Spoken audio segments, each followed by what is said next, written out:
বিসমিল্লাহির রহমানির রহিম। আজকে পাবনা প্রেস ক্লাবে আয়োজিত কর্তৃক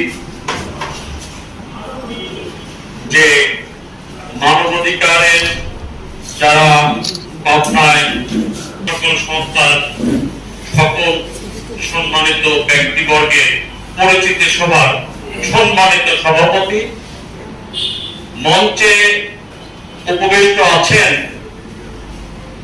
আজকে যিনি আমাদের শ্রদ্ধেয় ভাজন পিতৃতুল্য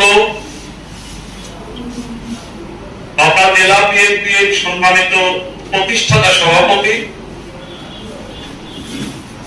আরো তার অনেক গুণাগুণ রয়েছে, সংক্ষেপে বলছি যে জনাব মাহবুবউদ্দিন বিশ্বাস হাসান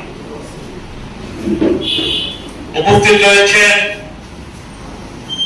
বিশেষ অতিথি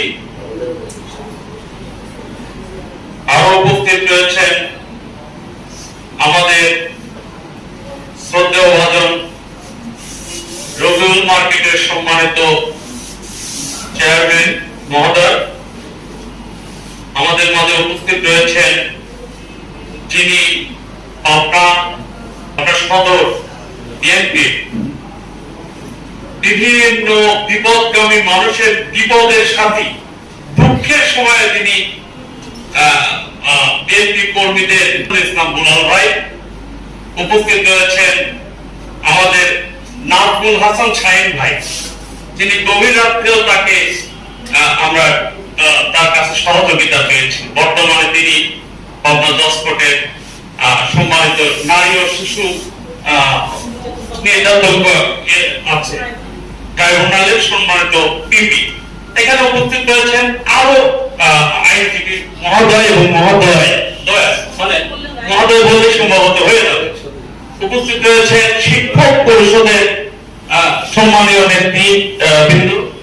এখানে উপস্থিত রয়েছেন মানবাধিকার সংগঠনের বিভিন্ন সংগঠনের সভাপতি, এছাড়াও সেক্রেটারি, সহ সেক্রেটারি বা অন্যান্য যারা নেতৃবৃন্দ, সকলকে জানাই আমার সালাম। দু একজনের নাম হয়তো আমি অনেক ঠিক বলতে পারলাম না। আমাদের সাদ্দাম হোসেন ভাই রয়েছেন, আমাদের মানবচি বিদ্যালয়ের প্রধান শিক্ষক সাহেব রয়েছেন, আমাদের বেড়া উপজেলা থেকে বেশ মাসুদ ভাই এবং যিনি বক্তব্য রাখবেন তিনিও রয়েছেন। ঠিক আছে, আমি নাম তো অনেকেরই বলতে পারছি না, একটু ক্ষমা দৃষ্টিতে দেখবেন। তো আমি আজকে যে বক্তব্যটা রাখছি সংক্ষেপে দাওয়াত নিয়ে আসছে, ইসলামের দাওয়াত, কালেমার দাওয়াত যারাই নিয়ে আসছে তাদের মধ্যেই কিন্তু এই মানবাধিকারটা আসছে। সেখান থেকে মানবাধিকারের সৃষ্টি আমরা আসলে সেই অনুষ্ঠানটাই আমরা করতে চাই। আমরা পাবনাবাসী, আমাদের পাবনায় কি হচ্ছে আজকে পাবনায় দেখেন যে নারী ও শিশু ট্রাইব্যুনালের পিপি মহোদয়ের দৃষ্টি আকর্ষণ, 4 বছরের শিশু নির্যাতিত হলো, মানে যেটা ভাষায় আমি বলতে পারছি না, উনি জানেন এটা একটা শিশু নির্যাতন।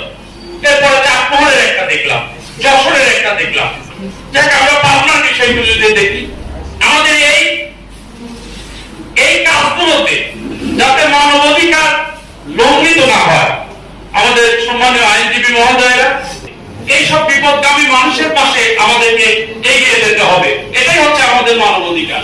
আরেকটি বিষয় হচ্ছে আমরা যে পাবনা আজকের এই অনুষ্ঠানে কথা বলার তো অনেক সময় আমরা সুযোগ পাই না। বড় বড় বিজ্ঞ মানুষ রয়েছেন, তারা কথা বলতে পারে, কিন্তু আমরা